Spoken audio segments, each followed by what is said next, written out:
ನಮಸ್ತೆ ವೀಕ್ಷಕರೇ, ನಾನು doctor Chaitra, practising homeopathy at nation care homeo clinic, HSR layout, Bengaluru. Very ಒಂದು ಕಾಮನ್ ಡೆಫಿಷಿಯನ್ಸೀಸ್ ಅಂತ ಅಂದಾಗ ನಿಮ್ಮ ಒಂದು ಮೈಂಡಲ್ಲಿ ಬರುವಂಥದ್ದೇ ಫಸ್ಟು ವೈಟಮಿನ್ ಡಿ ಆಗಿರಬಹುದು, ವೈಟಮಿನ್ B12 ಆಗಿರಬಹುದು, ಅಥವಾ ಐರನ್ ಆಗಿರಬಹುದು, ಕ್ಯಾಲ್ಶಿಯಂ ಆಗಿರಬಹುದು. ಈ ಎಲ್ಲ ಒಂದು ಡೆಫಿಷಿಯನ್ಸೀಸ್ ಅಂದಿದ ತಕ್ಷಣ ನಿಮ್ಮ ಮೈಂಡಲ್ಲಿ ಬರುತ್ತೆ.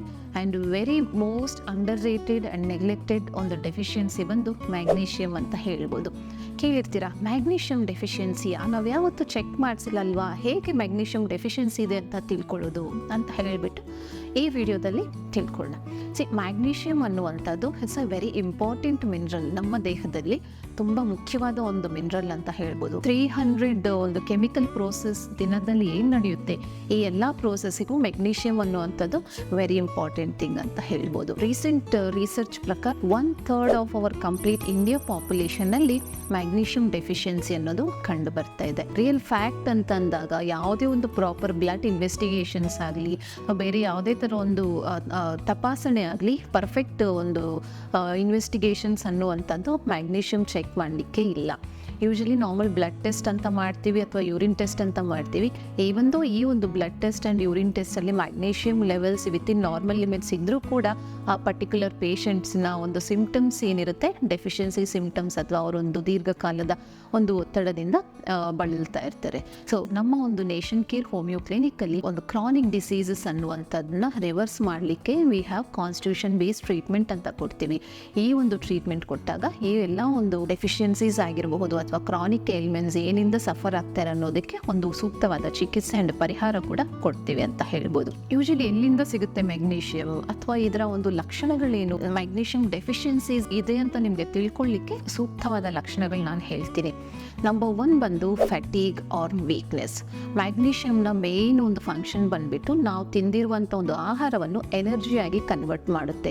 ಈ ಎನರ್ಜಿಯಾಗಿ ಕನ್ವರ್ಟ್ ಮಾಡುವಂಥ ಪ್ರೋಸೆಸ್ ಏನಿದೆ, ಈ ಒಂದು ಮ್ಯಾಗ್ನೀಷಿಯಮ್ ವೆರಿ ಇಂಪಾರ್ಟೆಂಟ್ ಥಿಂಗ್ ಅಂತ ಹೇಳ್ಬೋದು. ಆ್ಯಂಡ್ ದ ಸೆಕೆಂಡ್ ಒಂದು ಸಿಂಪ್ಟಮ್ ಬಂದ್ಬಿಟ್ಟು ಮಸ್ಕ್ಯುಲರ್ ಕ್ರ್ಯಾಂಪ್ಸ್ ಅಥವಾ ಮಸ್ಕ್ಯುಲರ್ ಏಕ್ ಅಂತ ಹೇಳ್ತೀವಿ. ನಮ್ಮ ಮಾಂಸಖಂಡಗಳಲ್ಲಿ ಅತಿ ಹೆಚ್ಚಿನದಾಗಿ ನೋವು ಕಾಣಿಸ್ಕೊಳ್ತಾ ಇರುತ್ತೆ. ಬೆಳಿಗ್ಗೆ ಆಗಿರಬಹುದು ಅಥವಾ ರಾತ್ರಿ ಆಗಿರ್ಬೋದು, ಕೆಲಸ ಮಾಡದೇ ಇರಲಿ ಏನಾಗುತ್ತೆ, ಈ ಒಂದು ಮಾಂಸಖಂಡಗಳಲ್ಲಿ ಅತಿಯಾದ ಕ್ರ್ಯಾಂಪಿಂಗ್ ಪೇನ್ ಆಗ್ತಾ ಇರುತ್ತೆ. ಮ್ಯಾಗ್ನೀಷಿಯಮ್ ಅನ್ನುವಂಥದ್ದು ನಮ್ಮ ಮಸಲ್ಸಿನ ಒಂದು ಕಾಂಟ್ರಾಕ್ಷನ್ಗೆ ಹೆಲ್ಪ್ ಆಗುತ್ತೆ.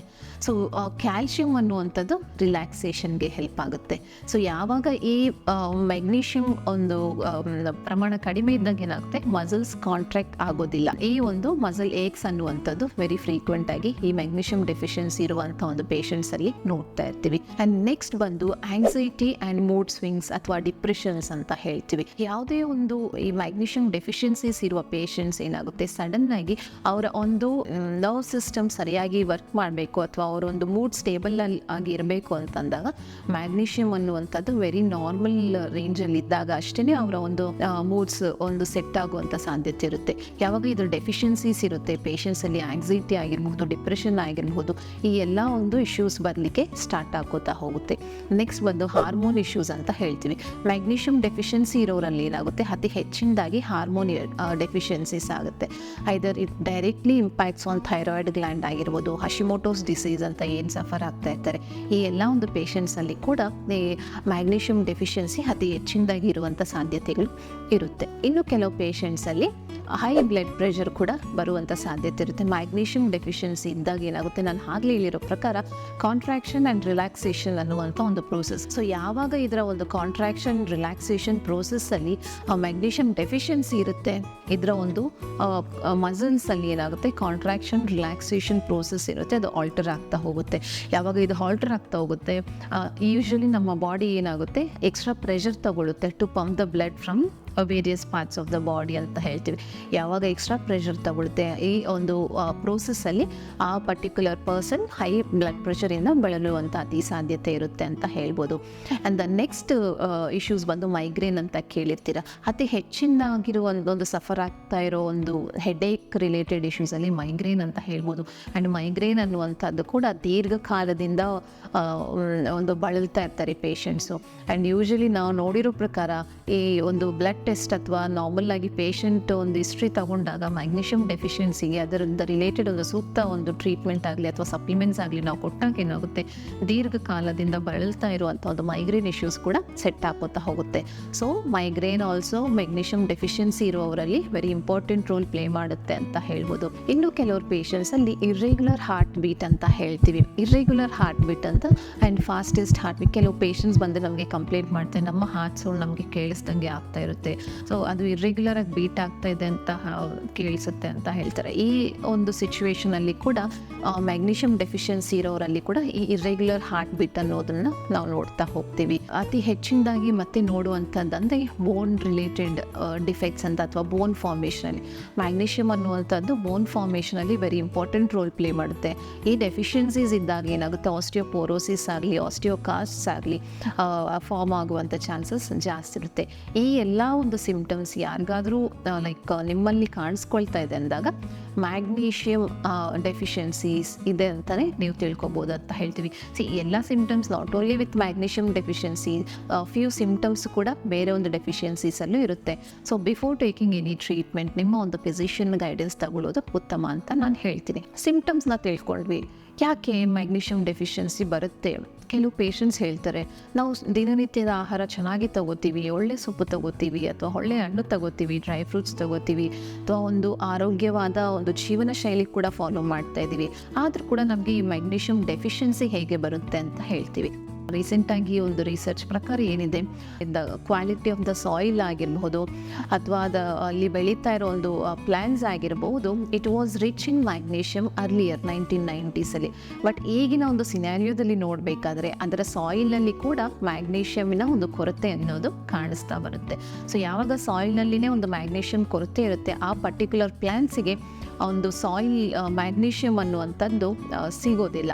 ಆವಾಗ ನಾವು ಯಾವುದೇ ಥರ ಒಂದು ಆಹಾರ ತಗೊಂಡ್ರೂ ಕೂಡ ಅದರಿಂದ ನಮಗೆ ಸಿಗ್ತಾ ಇರುವಂಥದ್ದು ಅತಿ ಕಡಿಮೆ ಅಂತಲೇ ಹೇಳ್ಬೋದು. ಆ್ಯಂಡ್ ದ ಸೆಕೆಂಡ್ ರೀಸನ್ ಬಂದುಬಿಟ್ಟು ಆಲ್ರೆಡಿ ಅಂಡರ್ ಎನಿ ಗ್ಯಾಸ್ಟ್ರೈಟಿಸ್ ಅಥವಾ ಆ್ಯಂಟಾಸಿಡ್ಸ್ ಟ್ರೀಟ್ಮೆಂಟಲ್ಲಿದ್ದಾರೆ, ತುಂಬ ವರ್ಷದಿಂದ ಒಂದು ಗ್ಯಾಸ್ಟ್ರಿಕ್ಕಿಂದ ಸಫರ್ ಆಗ್ತಾ ಇದ್ದು ಈ ಒಂದು ಗ್ಯಾಸ್ಟ್ರಿಕ್ ರಿಲೇಟೆಡ್ ಮೆಡಿಸಿನ್ಸ್ ತಗೋತಾ ಇದ್ದಾರೆ ಅಂಥವರಲ್ಲಿ ಕೂಡ ಮ್ಯಾಗ್ನೀಷಿಯಂ ಅಬ್ಸಾರ್ಪ್ಷನ್ ಅನ್ನುವಂಥದ್ದು ಸರಿಯಾಗಿ ಆಗ್ತಾ ಇರೋದಿಲ್ಲ. ಸೊ ದ ಅದರ್ ರೀಸನ್ ಮತ್ತೆ ಇದು ಅಂದ್ಬಿಟ್ಟು ಲೀಕಿ ಗಟ್ ಸಿಂಡ್ರೋಮ್ ಅಂತ ಹೇಳ್ತೀವಿ. ಲೀಕಿ ಗಟ್ ಸಿಂಡ್ರೋಮ್ ಅಂತಂದಾಗ ಇದು ನಮ್ಮ ಇಂಟೆಸ್ಟೈನ್ ಅಂದರೆ ಸಣ್ಣ ಕರಳು ಅಥವಾ ದೊಡ್ಡ ಕರಳು ಅಂತ ಏನು ಹೇಳ್ತೀವಿ, ಈ ಸ್ಟಮಕ್ಕಲ್ಲಿ ಒಂದು ಬ್ಯಾಡ್ ಬ್ಯಾಕ್ಟೀರಿಯಾಸ್ ಅಥವಾ ಗುಡ್ ಬ್ಯಾಕ್ಟೀರಿಯಾಸ್ ಅನ್ನೋದು ಇರುತ್ತೆ. ಸೊ ಯಾವಾಗ ನಮಗೆ good bacterias very important for our digestive system, ಆ ಗುಡ್ ಬ್ಯಾಕ್ಟೀರಿಯಾಸ್ನ ಒಂದು ಪ್ರಮಾಣ ಆಗಿರ್ಬೋದು ರೆಗ್ಯುಲರ್ ಆಗಿ ಕಡಿಮೆ ಆಗ್ಕೋತಾ ಹೋಗಿ ಬ್ಯಾಡ್ ಬ್ಯಾಕ್ಟೀರಿಯಾಸ್ ಅತಿ ಹೆಚ್ಚಿನದಾಗಿ ಫಾರ್ಮ್ ಆಗ್ತಾ ಇರುತ್ತೆ.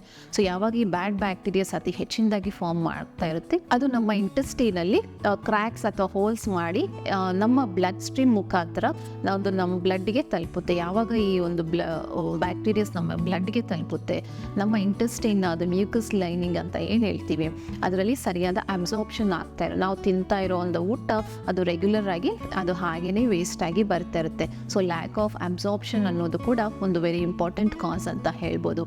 And the persons who are under any kind of blood pressure medicines, ಯಾರಾದರೂ ಅತಿ ದೀರ್ಘಕಾಲದಿಂದ ಒಂದು ಹೈಪರ್ ಟೆನ್ಷನ್ ಅಥವಾ ಬ್ಲಡ್ ಪ್ರೆಷರ್ ಅಂತ ಏನು ಹೇಳ್ತೀವಿ, ಈ ಒಂದು ಟ್ರೀಟ್ಮೆಂಟಿಗೆ ಮೆಡಿಸಿನ್ ತಗೊಳ್ತಾ ಇದ್ದಾಗ ಕೂಡ ಆ ಒಂದು ಮೆಡಿಸಿನ್ ಒಂದು ಕಾಂಪ್ಲಿಕೇಶನ್ ಈ ಮ್ಯಾಗ್ನೀಷಿಯಮ್ನ ಒಂದು ಅಬ್ಸಾರ್ಪ್ಷನ್ ಆಗೋದಿಲ್ಲ ಅಂತ ಹೇಳ್ಬೋದು. ಸೊ ಈಗ ಮ್ಯಾಗ್ನೀಷಿಯಮ್ ಅಂತಂದರೆ ಏನು, ಅದರ ಒಂದು ಡೆಫಿಷಿಯನ್ಸೀಸ್ ಹೇಗೆ ಬರುತ್ತೆ ಅಂತ ತಿಳ್ಕೊಂಡ್ವಿ, ಅದನ್ನು ಹೇಗೆ ಓವರ್ಕಮ್ ಮಾಡ್ಬೋದು, what and all the foods R rich in magnesium ಅಂತಂದಾಗ ನಂಬರ್ 1 ಫುಡ್ ಬಂದು ನಿಮಗೆ ಎಲ್ಲರಿಗೂ ಮನೆಯಲ್ಲಿ ಸಿಗುವಂಥ ಒಂದು ಫುಡ್ ಆಲ್ಮಂಡ್ಸ್ ಅಂತ ಹೇಳ್ಬೋದು. ಆಲ್ಮಂಡ್ಸ್ ಅಥವಾ ಬಾದಾಮ್. 1 ounce ಆಫ್ ಆಲ್ಮಂಡ್ಸಲ್ಲಿ ನಮಗೆ ನಿಯರ್ಲಿ 70 to 80 milligrams ಅಷ್ಟು ಒಂದು ಮ್ಯಾಗ್ನೀಷಿಯಮ್ ಸಿಗುತ್ತೆ. ರಾತ್ರಿ ಪೂರ್ತಿ ಆಲ್ಮಂಡ್ಸ್ನ ಸೋಪ್ ಮಾಡಿ ಬೆಳಗ್ಗೆ ಎದ್ದು ಈ ಆಲ್ಮಂಡ್ಸ್ನ ನೀವು ತಗೊಂಡಾಗ ಅದರ ಒಂದು ಕಂಪ್ಲೀಟ್ ಬೆನಿಫಿಟ್ ನಿಮಗೆ ಸಿಗುತ್ತೆ ಅಂತ ಹೇಳ್ಬೋದು. ಆ್ಯಂಡ್ ದ ವೆರಿ ನೆಕ್ಸ್ಟ್ ಒಂದು ಫುಡ್ ಬಂದುಬಿಟ್ಟು ಅವಕಾಡೋಸ್ ಅಥವಾ ಬಟರ್ ಫ್ರೂಟ್ ಅಂತಲೇ ಫೇಮಸ್ ಆಗಿದೆ ಅಂತ ಹೇಳ್ಬೋದು. It is very good food in magnesium ಆಗಿರ್ಬೋದು ಅಥವಾ ಒಂದು ಫ್ಯಾಟ್ ಆಗಿರ್ಬೋದು, ಒಂದು ಪ್ರೋಟೀನ್ ಆಗಿರ್ಬೋದು. It's a very good for all group of people ಅಂತ ಹೇಳ್ಬೋದು. ಆ್ಯಂಡ್ ದ ನೆಕ್ಸ್ಟ್ ಒಂದು ಫುಡ್ ಬಂದು ಸ್ಪಿನಾಚ್ ಅಥವಾ ಪಾಲಕ್ ಅಂತ ಏನು ಹೇಳ್ತೀವಿ. 1/2 cup ಆಫ್ ಪಾಲಕ್ಕಲ್ಲಿ ನಮಗೆ ನಿಯರ್ಲಿ ಒಂದು 40 to 60 milligrams ಅಷ್ಟು ಮ್ಯಾಗ್ನೀಷಿಯಮ್ ಸಿಗುತ್ತೆ. ಸೊ ಈ ಪಾಲಕ್ ಅನ್ನೋದು ಕೂಡ very important source of magnesium ಅಂತ ಹೇಳ್ಬೋದು. ಆಲ್ ಗ್ರೀನ್ ಲೀಫಿ ವೆಜಿಟೇಬಲ್ಸ್ ಎಲ್ಲ ಮ್ಯಾಗ್ನೀಷಿಯಮ್ನ ಹೇಗೆ ರಿಚ್ ಹೆಚ್ಚಿದೆ ಅಂತ ತಿಳ್ಕೊಳ್ಳೋಕ್ಕೆ ಆ ಒಂದು particular food it should be green in colour ಅಂತ ಇದೆ ಅಂದಾಗ that food will be definitely having some sort of magnesium in it ಅಂತ ಹೇಳ್ಬೋದು. ಸೊ ಈ ಒಂದು ಗ್ರೀನ್ ಲೀಫಿ ವೆಜಿಟೇಬಲ್ಸ್ ಹೆಚ್ಚಿನದಾಗಿ ತಗೊಳ್ಳೋದ್ರಿಂದ ಆ ಒಂದು ಮ್ಯಾಗ್ನೀಷಿಯಮ್ನ ಕೊರತೆಯನ್ನು ನಾವು ನೀಗಿಸ್ಬೋದು ಅಂತ ಹೇಳ್ತೀವಿ.